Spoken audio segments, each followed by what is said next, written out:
The notorious conman was up to his old tricks Monday night in Cleveland, Ohio, paying $60,000 for he and his wife to sit courtside to the Cavaliers' blowout loss to the New York Knicks, who completed the sweep to move on to the 2026 NBA Finals. Considering $60,000 would be 90% of the state's median annual income.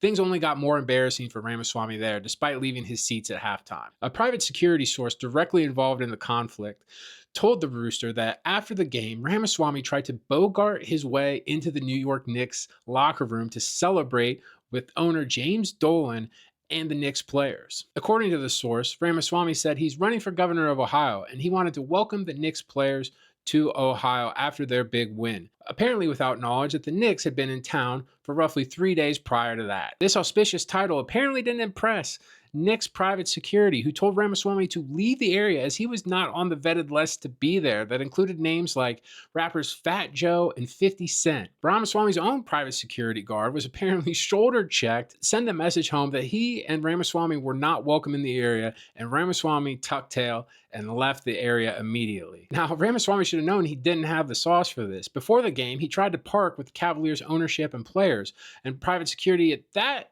part of the stadium told him that he wasn't welcome there either. So this is just another example of who Ramaswamy is. He's a clout chasing nerd who only likes tennis.